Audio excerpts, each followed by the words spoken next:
السلام علیکم ناظرین، امید کرتا ہوں آپ سب لوگ خیریت سے ہوں گے۔ چلیے بڑھتے ہیں آج کی ویڈیو کی جانب۔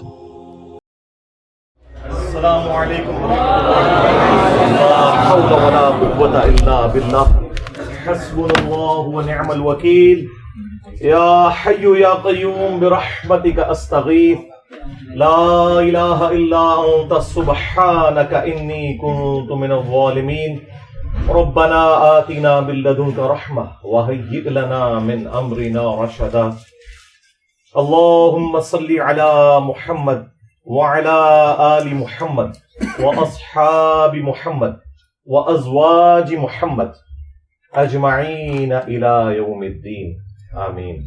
الحمد لله رب العالمين والصلاة والسلام على سيد الأنبياء والمرسلين وعلى آله وأصحابه أجمعين إلى يوم الدين۔ الحمد للہ آج 30 جولائی 2023 کو سنڈے کے دن بمطابق 11 محرم الحرام 1445 ہجری میں ہمارا یہ پبلک سیشن نمبر 105 منعقد ہونے جا رہا ہے۔ آپ کے یہ ریئل ٹائم سوالات پرچوں کی شکل میں میرے پاس آ چکے ہیں، انشاءاللہ انہیں ہم بعد میں ڈسکس کرتے ہیں۔ پہلے ایک کرنٹ ایشو کو ڈسکس کرنا ضروری ہے۔ محرم الحرام کے حوالے سے ہماری ویڈیو پچھلی دفعہ ریکارڈ ہو گئی تھی پبلک سیشن نمبر 104 میں، آلموسٹ 4 دن کے اندر 1 ملین سے زیادہ لوگ دیکھ چکے ہیں، لہذا اب اس کو تو دوبارہ سے موضوع بحث بنانے کی ضرورت نہیں ہے۔ باقی جو محرم سے متعلق جتنی بھی انفارمیشن ہے وہ مختلف اوقات کے اندر ویڈیوز میں ریکارڈ ہو چکی ہے، آپ کے پاس یوٹیوب کے اوپر کلپس کی شکل میں اور تفصیلی لیکچرز کی شکل میں، کوسچن آنسر سیشن کی شکل میں موجود ہے الحمدللہ۔ آج میں ایک کرنٹ ایشو جو آلموسٹ 8 سے 10 دن پہلے ایک ویڈیو اپلوڈ ہوئی، بریلوی مکتبہ فکر سے تعلق رکھنے والے ایک مفتی جو مناظرہ وغیرہ بھی کرتے ہیں،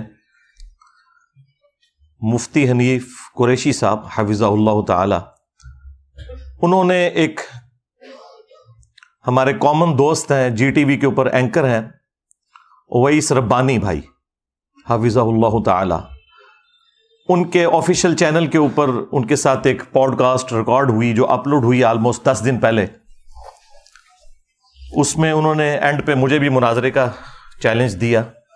ظاہر ہے وہ مناظر ہیں تو مناظر کی یہ عادت ہوتی ہے کہ وہ گفتگو کے اینڈ کے اوپر ایک آدھ اس طرح کی بات ضرور کر دیتے ہیں، یہ ان کے مزاج کا حصہ ہوتا ہے، اگرچہ انہیں خوب معلوم ہے کہ ایسا ہونا کوئی نہیں، لیکن پھر بھی ظاہر ہے کہ انہوں نے تو ایسا کرنا ہی تھا۔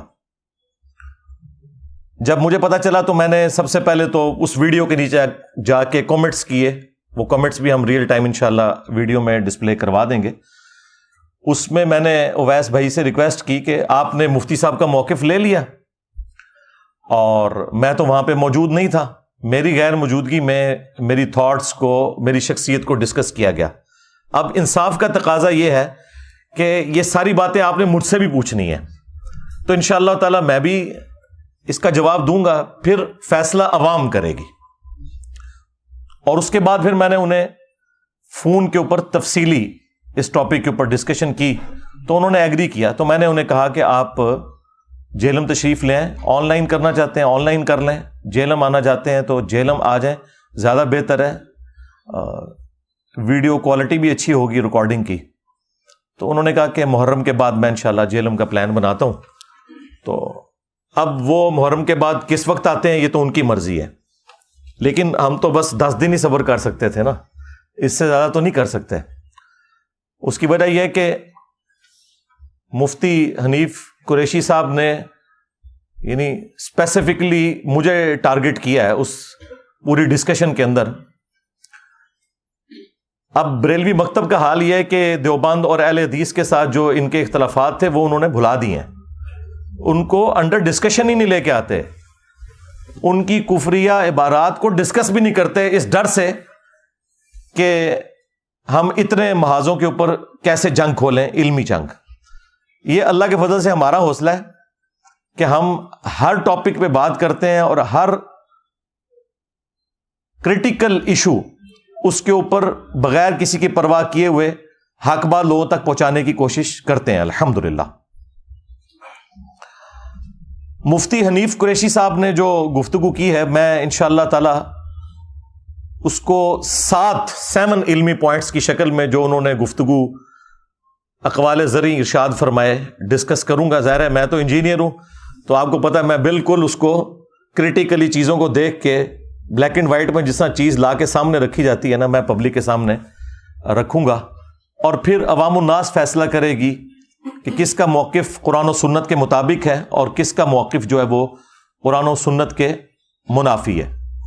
ایک شخص جو ہمیں بڑا سمجھ آتا ہے کیونکہ بڑے دلائل بولتا ہے، لوگوں کو انوائٹ کرتا ہے اور بڑی اچھی انجینئرنگ کر لیتا ہے، وہ کتاب ساری اس کے سامنے رکھی ہوئی ہے، لوگوں کو انہی کی کتابوں سے جواب دیتا ہے۔ انجینئر محمد علی مرزا صاحب جو دعوے وہ کر رہے ہیں اس پہ آپ کا کوئی جواب بنتا تو ہے؟ آپ کا کیا کہنا ہے جو موقف جو رائے وہ دے رہے ہیں آپ کے حوالے سے، اور پھر ایک پروگرام کو کوٹ بھی کر رہے ہیں، اس پہ آپ خاموش رہیں گے؟ جس چیز کو لے کر مرزا صاحب نے ابھی بوال کھڑا کیا ہے وہ یہی ان کی پرانی سیکرٹری چیزیں ہیں، صوفیاء کرام کے جو شدیات ہیں۔ تو صوفیاء کرام کا جس طرح داتا علی اجمیری ہیں، حضرت بایزید بستامی ہیں، جناب حضرت معین الدین چشتی اجمیری ہیں، اس قسم کی جو ہستیاں ہیں، تو ان کا اسلام کے لیے کام کرنا، ان کے ہاتھوں پر ہزاروں لوگوں کا اسلام قبول کرنا، یہ تواتر سے یہ چیز ثابت ہے۔ دوسری طرف ہے کہ ان کی کسی منسوخ ان کے نام پہ ایک کتاب ہے اور اس کتاب میں کوئی ایسی ورڈنگ ہے کہ جو قرآن و سنت کے یا تقدیس الہیہ یا شان رسالت کے خلاف ہے۔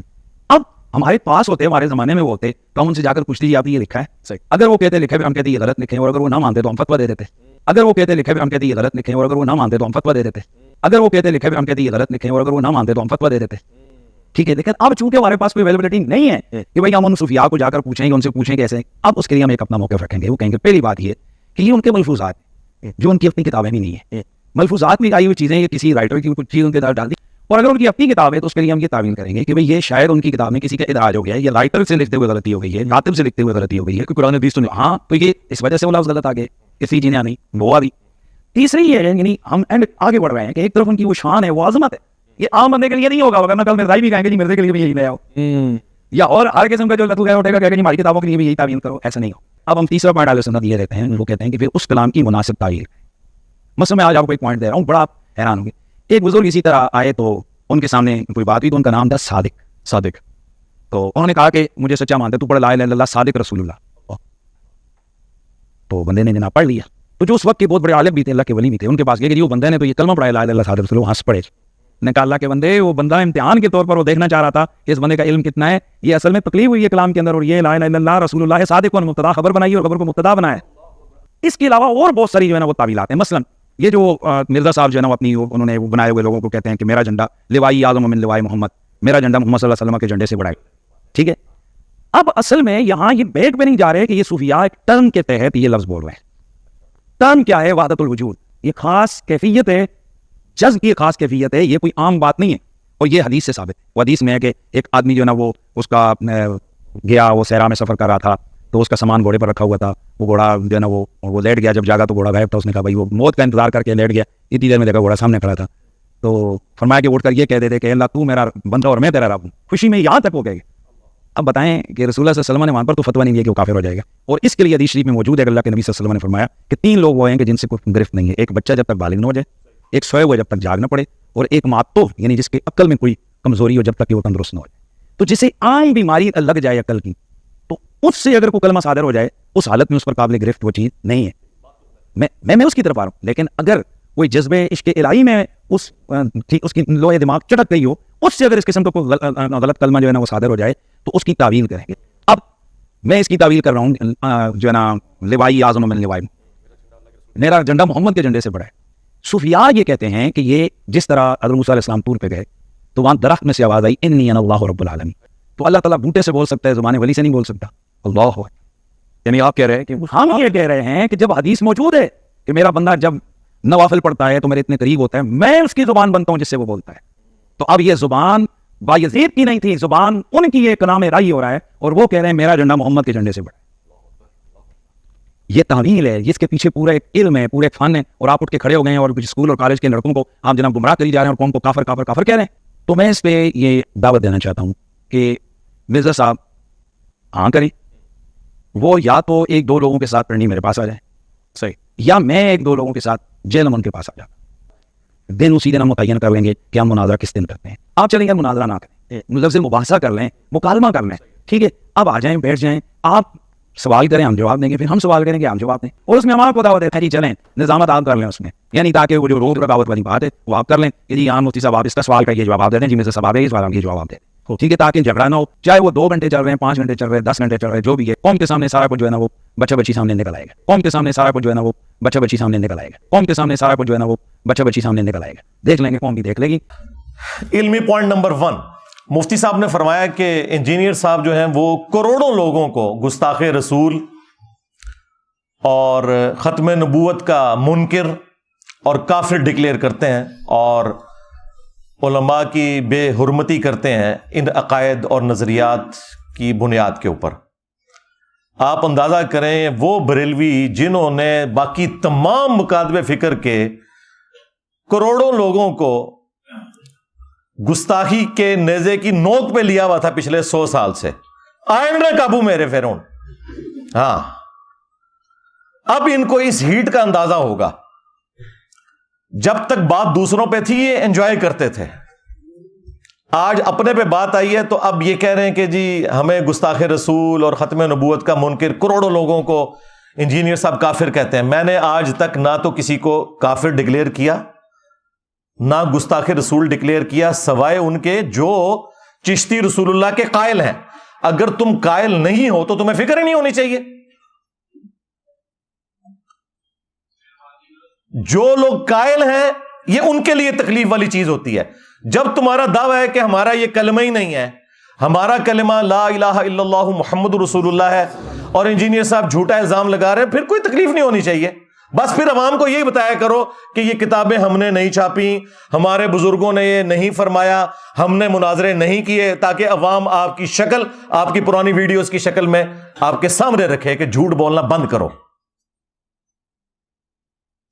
ہم نے جو جھوٹا دفاع کرتے ہیں نا صرف ان کے اوپر بات کی ہے, بزرگوں کے اوپر بھی بات نہیں کی ہے, ان کتابوں کی عبارتوں کے اوپر بات کی ہے. تو یہ بالکل ان کا جو الزام ہے یہ ردی کی ٹوکری میں پھینکنے والا ہے. اور پھر ان لوگوں کا اپنا حال یہ ہے کہ ان کے اپنے اعلیٰ حضرت نے حسام الحرمین کے اندر جب علماء دیوبند کے اوپر فتویٰ دیا تو انہوں نے نہیں لکھا تھا کہ دیوبند کے علماء کے کفر میں شک کرنے والا بھی کافر ہے. تو کروڑوں دیوبندیوں کو تو انہوں نے ڈائریکٹ کافر نہیں لکھا تھا کیا حسام الحرمین کے اندر, بلکہ لکھا یہ اسلام سے خارج ہیں اور مرتد ہیں. یہ بھی حسام الحرمین میں لکھا. اور احکام شریعت میں جب ان سے پوچھا گیا, یہ فتوے لکھ رہے تھے وہ, یہ نہیں ہے کہ راہ چلتے کسی نے ویڈیو کلپ بنا لیا تھا, وہ غصے کی حالت میں تھے. فتویٰ پوچھا گیا کہ بتائیں کہ یہ جو وہابی ہیں, اور پھر اس بریکٹ کو کھولا, دیوبندی, اہل حدیث, اور رافضی یعنی اہل تشیع, قادیانی یعنی قادیانی کافروں کو بھی اسی صف میں لا کے کھڑا کیا جہاں باقی فرقے تھے. نیچری یعنی نیچر میں ماننے والے لوگ, سر سید احمد خان کے, ان سب کا ذکر کر کے وہ بندہ سوال کرتا ہے کہ ان کے ذبیحے کا کیا حکم ہے. تو وہ اعلیٰ حضرت پھر قول زری ارشاد فرماتے ہیں ان ساروں کو ذکر کر کے, دیوبندی, اہل حدیث, وہابی, قادیانی, نیچری, رافضی, وہ کہتے ہیں یہ سب کے سب 1,00,000 دفعہ بھی اللہ کا نام لے کر جانور کو قربان کریں تو ذبیحہ مردار ہی رہے گا, اور یہ سب کے سب مرتد ہیں یعنی واجب القتل ہیں. شمشیر اعلیٰ حضرت صاحب, تمہارے اعلیٰ حضرت تو اپنے سوا سارے فرقوں کے علماء اور ان کی پبلک کو واجب القتل قرار دیتے ہیں. تم لوگوں کی یہ جرت ہے کہ تم آج آ کے ہم سے بھیک مانگ رہے ہو کہ جی ہم پہ بات کیوں کر رہے ہیں. اب تمہیں ہیٹ محسوس ہوگی. یہ اللہ کی سنت ہے کہ اللہ تعالی نے موسیٰ علیہ السلام کی پرورش دربار فرعون میں کی تھی, اور میری پرورش جو ہے وہ بریلوی خاندان کے اندر کی ہے. مجھے پتا ہے ہم یہی کچھ کرتے رہے دوسروں کے ساتھ, اس لیے مجھ سے تو کوئی چیز چھپی ہوئی نہیں ہے. تو میں نے پھر بھی کبھی کسی کو کافر نہیں کہا, صرف عبارتوں پہ بات کی ہے, یا جو ان عبارتوں کا جھوٹا دفاع کرتے ہیں. عام بریلوی دیوبندی اہل حدیث شیعہ کو کبھی بھی کافر نہیں کہا، ان کے بڑے علماء کو بھی کبھی کافر نہیں کہا۔ اعلی حضرت میرے سوا کوئی اور بولتا ہے ادر دین بریلوی؟ میں ہی بولتا ہوں نا، تو رسپیکٹ کے ساتھ ہی نام لے رہا ہوں نا۔ اور پھر اعلی حضرت کے جو ملفوظات ان کے اپنے بیٹے نے جمع کیے، جو پہلی جلد ہے اس کو تو اعلی حضرت نے خود پڑھا ہوا ہے ملفوظات کی، اور اس کی شان میں ربائی لکھی ہوئی ہے، اور وہ ملفوظات کے اینڈ پہ پرنٹ ہوئی ہوئی ہے۔ مفتی اعظم ہند مصطفیٰ رضا خان نوری، یعنی جو انڈیا میں بریلویوں کے مفتی اعظم، 1981 میں ان کی ڈیتھ ہوئی ہے، جن کی وہ مشہور زمانہ نعت ہے، تو شمع رسالت ہے عالم تیرا پروانہ، انہوں نے یہ ملفوظات جمع کیے ہیں۔ 3 سوال ہوئے ہیں اعلی حضرت سے۔ پہلا سوال ہوا ہے کہ کیا وہابی دیوبند اور اہل حدیث کے پیچھے نماز پڑھ سکتے ہیں یا اپنی علیحدہ پڑھیں؟ انہوں نے کہا کہ نہ ان کی نماز نماز ہے، نہ جماعت جماعت ہے۔ دوسرا سوال ہوا کیا ان کی مسجد میں نماز پڑھ سکتے ہیں؟ تو جواب دیا کفار کی مسجد مثل گھر کے ہے، عام گھر والی اس کی ایک تقدس والا معاملہ ہوگا، مسجد والا تقدس نہیں ہوگا، کفار کی مسجد۔ یہ نیو ٹی وی پہ بیٹھ کے کہہ رہے تھے ہم نے کبھی ایک دوسرے کو کافر نہیں کہا، یہ ڈائریکٹ لکھا ہوا ہے کفار کی مسجد۔ بخیر اعلی حضرت نے یہ بھی غلط لکھا، کفار کی تو مسجد ہوتی نہیں ہے، کفار کی عبادت گاہ لکھنا چاہیے تھا۔ ہاں، اعلی حضرت سے بھی بڑے اعلی حضرت موجود ہیں نا جو ان کی غلطیاں پکڑتے ہیں، ان سے سیکھ کے۔ کفار کی مسجد نہیں ہوتی، کفار کی عبادت گاہ ہوتی ہے۔ ورنہ قادیانیوں کو مسجد کیوں نہیں لکھنے دیتے یہ لوگ؟ اسی لیے کہ ان کا موقف ہے کہ وہ کافر ہیں، تو ہم انہیں مسجد نہیں لکھنے دیں گے، وہ بیت الحمد لکھتے ہیں۔ تو پھر یہ کیوں کہتے ہو کہ وہابیہ کی جو مساجد اور ان کو لکھا کفار کی مساجد، یہ لکھا کریں کفار کی عبادت گاہیں۔ اور تیسرا سوال ہوا اذان، تو انہوں نے کہا کہ نماز اور جماعت کی طرح ان کی اذان بھی باطل ہے۔ ہاں، اگر اللہ کا یا رسول اللہ کا نام آئے تو آپ عز وجل و صلی اللہ علیہ وآلہ وسلم کہہ لیں، بس اس سے زیادہ کوئی اذان کا بھی احترام کرنے کی ضرورت نہیں ہے، نہ اذان کا جواب دینے کی ضرورت ہے۔ یہ مفتی حنیف قریشی صاحب کے اعلی حضرت کا حال تھا۔ علمی پوائنٹ نمبر 2، وہ کہتے ہیں کہ حضرت علی حجویری المتوفا 465 ہجری، حضرت بایزید بستامی المتوفا 261 ہجری، حضرت معین الدین چشتی المتوفا 633 ہجری، یہ وہ بزرگ ہیں کہ جن کی بزرگی اسٹیبلش ہے اور اس پر اجماع اور عملی تواتر ہے، اور ان لوگوں نے ہزاروں لوگوں کو کلمہ پڑھا کر مسلمان کیا ہے۔ لہذا اب ایک کام چک کے بھی رکھنا، تسی چپ رہنا ہے۔ یعنی یہ وہ اینڈ پہ یہی کہنا چاہ رہے تھے، کیونکہ ان کی بزرگی مسلمہ ہے۔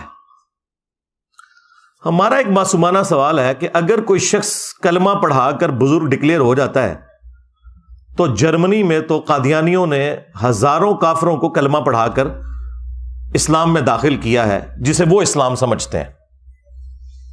جس طرح بریلوی جو اسلام سمجھتے ہیں، جب تک وہ بریلوی نہ ہو جائے اس وقت تک تو مسلمان نہیں مانتے نا۔ دیوبندی بھی اسی اسلام کو مانتے ہیں جو دیوبند کی تشریح والا اسلام ہے۔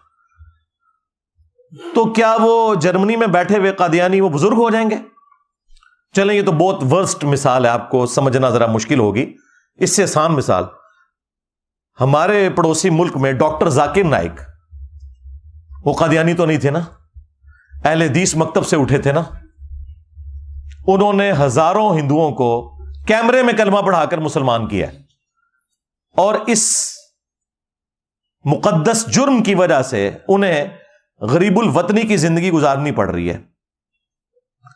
تو کیا بریلویوں نے ڈاکٹر ذاکر نائک کو ولی اللہ مان لیا؟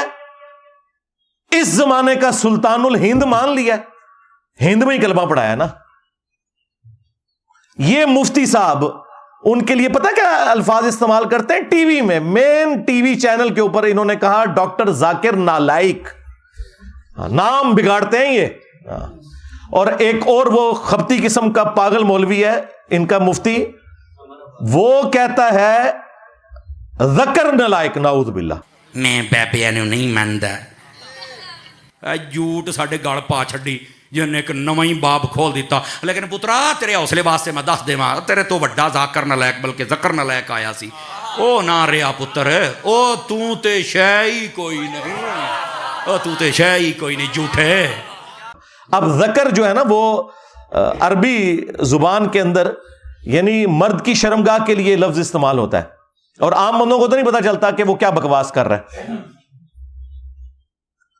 تو تم نے سلطان الہند ڈاکٹر ذاکر نائک کو کیوں نہیں مان لیا؟ تو پتہ یہ کیا کہیں گے, جی اس کے عقیدے ٹھیک نہیں. تھوڑے بابیاں دے بھی عقیدے ٹھیک نہیں, اپنے ناماں دے کلمے پڑھانے لے ہو. میں نبی سا ہے ہی کوئی نہیں, تیرے بابے تے شے ہی کوئی نہیں, لے جاؤ اپنے بابے تو. ہاں دبو انہاں نوں جا کے ہن. جی عقیدے ٹھیک نہیں ہے. نہیں آپ تو کہہ رہے تھے کلمہ پڑھایا ہے. او نہیں جی اللہ بھی فاسق سے بھی کام لے لیتا ہے جی دین کا. جی وہ بخاری مسلم میں حدیث ہے, ایک فاسق سے بھی اللہ تعالیٰ نے دین کا کام لیا تھا, اینڈ پہ اس نے خودکشی کر لی. نبی علیہ السلام نے کہا فاسق سے بھی اللہ تعالیٰ دین کا کام لے لیتا ہے. ہاں آئے ہو نا داد لے. ہاں اب پتا چلا کہ تمہارے بزرگوں کے بارے میں ہم کیا سوچتے ہیں, جو کچھ تم دوسروں کے بزرگوں کے بارے میں سوچتے ہو. جی بزرگوں کا علماء کا احترام نہیں کرتے, تم کرتے ہو دوسروں کا احترام. اپنے بزرگوں کو رحمت اللہ علیہ, دوسروں کے بزرگوں کو مرحوم. ہاں اپنوں کے ساتھ 10 لائنوں کی دمیں لگائی ہوتی ہیں, دوسروں کے اوپر لانتے بھیجتے ہو. 99 قتل تے تسی بھی کیتے ہوئے نا, میں تے ایک کر کے تے سینچری پوری کیتی ہے نا. ہاں بڑا برا وقت آیا جی بریلویاں ہوتے, یقین کرو انہوں نے کدے سوچا بھی نہیں سی. بڑا ہی برا وقت آیا جی, جنہوں نے پوری دنیا نو گستاخ گستاخ گستاخ آج بھیک مانگ رہے ہیں. انجینئر صاحب ہمیں گستاخ کہتے ہیں, انجینئر صاحب ہمیں ختم نبوت کا منکر کہتے ہیں. ہاں تو آڈا علاج ہی میرے کول سی, تو انہوں میٹھی میٹھی گلا نہیں سمجھ آندیاں. ہاں اے اینٹی وینم الزامی جواب پھکی اے الحمدللہ جیلم شریف تو ملتی ہے. ہاں الحمدللہ کتنی تمکنت ہوندی سی جی انہاں دی.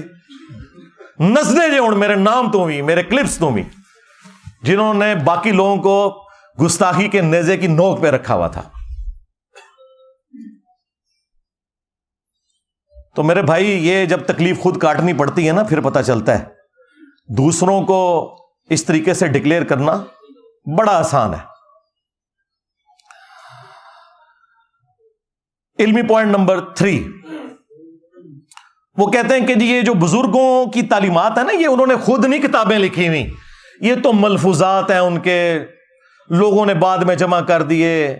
پھر اس میں الحاقی عبارتیں بھی ہیں جو بعد میں داخل ہو گئیں, تو اس وجہ سے آپ کو اتنے کفریات اس کے اندر ملتے ہیں. اور پھر انہوں نے ساتھ اس کے ایڈ کیا کہ اگر یہ بزرگ ہمارے زمانے میں ہوتے ہیں نا, تو ہم انہیں سامنے بٹھا کے خود پوچھتے کہ حضرت یہ آپ نے بکواس ارشاد فرمایا ہے. ہاں بکواس ہی ہے نا, بکواس چھوٹا لفظ بول رہا ہوں, کفر بکا ہے آپ نے, یہ چشتی رسول اللہ والا کفر آپ نے بکا ہے. اور اگر وہ کہتے ہاں میں نے بکا ہے تو ہم ان پہ کفر کا فتویٰ دیتے. یہ مفتی صاحب نے کہا ہے ویڈیو میں کہ اگر یہ ہمارے زمانے میں آتے نا تو ہم ان سے پوچھتے کہ حضرت یہ آپ نے کہا ہے, ہم نہیں مان سکتے آپ نے کہا ہے. اگر پھر بھی وہ کہتے نا کہ ہم نے کہا ہے تو ہم ان پہ کفر کا فتویٰ دے دیتے. سرکار تو یہی تو بات میں بھی کر رہا ہوں, آپ نے مان لیا یہ کفریات ہیں. تو اس پہ میرا جواب یہ ہے کہ سب سے پہلے مجھے یہ بتائیں ان کی لیگیسی کون آگے لے کے چل رہا ہے, ان کی کتابیں کون پرنٹ کر رہا ہے؟ یہود و نصارہ پرنٹ کر رہے ہیں یا بریلویوں کے بزرگ آج تک یہ 700-800 سال سے گند سمیٹتے ہوئے آ رہے ہیں؟ پرنٹنگ تمہارے بابوں نے کی ہے. اگر تم لوگ سمجھتے ہو یہ کفریات تھے تو یہ کون سی دین کی خدمت ہوئی ہے کہ تم نے ان کے ملفوظات جمع کیے ہیں؟ نہیں جی جو بات قرآن و سنت کے مطابق ہو وہ آپ لے لیں, جو قرآن و سنت کے مطابق نہ ہو وہ آپ نہ لیں. کیوں بھائی, جو قرآن و سنت کے مطابق ہے وہ تو پہلی قرآن و سنت میں لکھی ہوئی ہے. اینج کر کے کان کیوں پھڑنا ہے؟ نسو ادھروں رکھو اپنی کتابوں نو, لاؤ چوک چ رکھ کے اگ, جن میں گستاخیاں لکھی ہوئی ہیں, اپنے ناموں کے کلمے پڑھوائے ہوئے ہیں تمہارے بزرگوں نے. نہیں وہ الحاقی عبارتیں ہیں, وہ بعد میں شامل ہو گئی ہیں. پرنٹ کیوں کر رہے ہو؟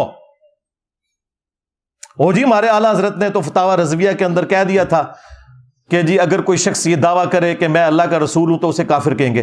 ایک کیڑی ایڈی پی ایچ ڈی گل ہے جی انہوں نے پبلک کی ہے, تو سارے نو پتا ہے. بڑا احسان کیتا ہے جی اعلیٰ حضرت نے امت ہوتے کہ دس کے کہ اگر کوئی کہ میں اللہ کا رسول ہوں نبی علیہ السلام کے بعد تو ہم اسے کافر کہیں گے. یہ جو نے کیا کٹیا ہے. اس سے پھر وہ کہتے ہیں وہ چشتی رسول اللہ والی ساری چیزیں فارغ ہو جاتی ہیں, کیونکہ اعلیٰ حضرت نے پھر اس میں یہ بھی کہا کہ چشتیہ کے بزرگوں کی طرف جو کتابیں ہیں نا یہ غلط منسوب ہوئی ہوئی ہیں, انہوں نے یہ باتیں نہیں کہیں. لیکن سرکار اعلیٰ حضرت بھی پھر میری داڑھ تھلے آ گئے. میں نے ان کو بتایا کہ بھائی فتاوی رضویہ میں آپ چشتیہ کے بزرگوں سے تو جان چھڑا لو گے, لیکن فتاوی رضویہ میں اعلیٰ حضرت نے ایک ایسی کتاب کی تعریف کی ہے, نہ صرف تعریف کی بلکہ کہا یہ رسول اللہ کی بارگاہ میں مقبول ہے, 7 سنابل, اس کے اندر بھی چشتی رسول اللہ نکل آیا. اگر اعلیٰ حضرت کو پتا تھا کہ اس میں چشتی رسول اللہ لکھا ہوا ہے, اس کے باوجود اس نے تعریف کی, تو اعلیٰ حضرت گیا. اعلیٰ حضرت صاحب تسی گئے, اور اگر نہیں پتا چلا تو تیری بزرگی گئی. کہتے ہیں نا غوث وقت ہے, دلوں کے حال جانتے ہیں. وہ سارے غوث فارغ ہو گئے, 800 سال تو کسی کو پتہ نہیں لگا کی کوڑ لکھے ہے تھوڑی کتاب اندر.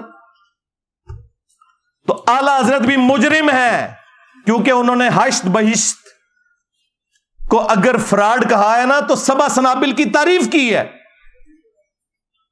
اور تم لوگ تو حشت بہشت بھی چھاپ رہے ہو اور 7 سنابل بھی چھاپ رہے ہو.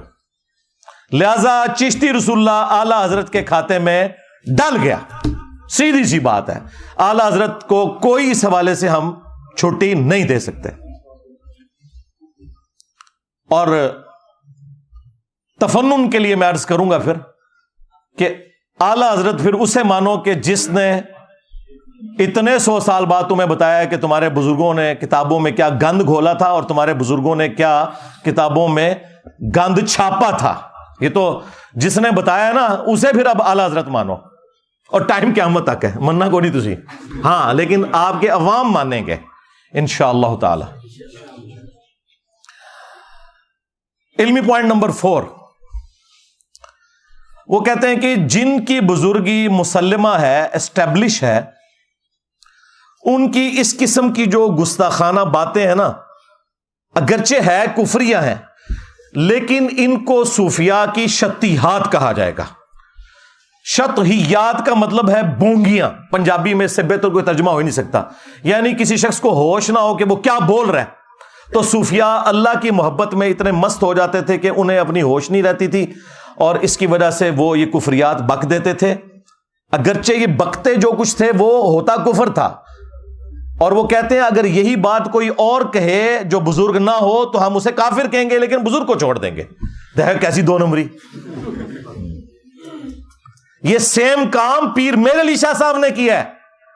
ہاں, انہوں نے تحقیق الحق جو کتاب لکھی, اس میں انہوں نے جب غلام احمد قادیانی دجال نے یہ اعتراض کیا نا کہ چشتی رسول اللہ لکھا ہوا ہے, انہوں نے کہا کہ ان کی بزرگی تو مانی ہوئی تھی, تم اگر پڑھواؤ گے نا کوئی ایسی بات تو تمہیں ہم کافر کہیں گے. وہ تو ایک خاص حالت میں انہوں نے یہ بات کی ہوئی ہے, ان کو ہم کچھ نہیں کہیں گے. اب پتا چلا کہ قادیانیوں کے سہولت کار کون ہے. ہاں, جس طرح وہ انڈین فلموں میں اور ہالی ووڈ کی فلموں میں اینڈ میں آپ کو پتا چلتا ہے نا کہ وہ بیچ میں سے سارا ماسٹر مائنڈ وہی نکلتا ہے بندہ جو کہ اس کے خلاف ساری جنگ کر رہا ہوتا ہے. یہ بھی سارے ماسٹر مائنڈ خود ہیں. آج تک انہوں نے کبھی گستاخانہ عبارتوں کے خلاف کوئی دھرنا دیا, لہذا یہ کوئی بھی ختم نبوت کے اوپر کام نہیں کر رہے. ختم نبوت کام وہ ہوگا جو چشتی رسول اللہ اور اشر علی رسول اللہ کے خلاف ہوگا. یہ صرف اینٹی قادیانی ہے. ایک چھوٹے سے طبقے کو انہوں نے پکڑا ہوا ہے, اور اپنے بلنڈر جو اس سے بڑے ہیں. بڑے آپ سوچ رہے ہوں گے کیسے, اس لیے کہ بھائی غلام القادیانی نے جو کچھ کیا وہ آج تک گالیاں کھا رہا ہے, اور جن کے بزرگوں نے کلمہ پڑھائی ان کو رحمہ اللہ کہتے ہیں, بزرگی ان کی ڈکلیئر کر رہے ہیں. اس نے تو اپنے آپ کو امتی نبی کہا تھا, انہوں نے ڈائریکٹ اپنے آپ کو نبی کہا. تو بڑے مجرم تو یہ لوگ تھے, اور الٹا ہی بزرگیاں ویل کر رہے ہیں. تو کہتے ہیں شتہیات, بونگیاں. اب یہ جو ان کی بونگیاں ہیں ان کے لیے وہ کہتے ہیں کہ جی ہم آپ کو دلیل دیں گے قرآن و سنت سے. انہیں پتا ہے کہ ان کی تو بات کوئی نہیں مانی جانی, تو قرآن و سنت سے ہم کوئی دلیل پیش کریں, جو میں کئی ایک ویڈیوز کے اندر ان کے دلائل کا رد کر چکا ہوں. سب سے بڑی دلیل یہ دیتے ہیں کہ جی وہ صحیح بخاری کے اندر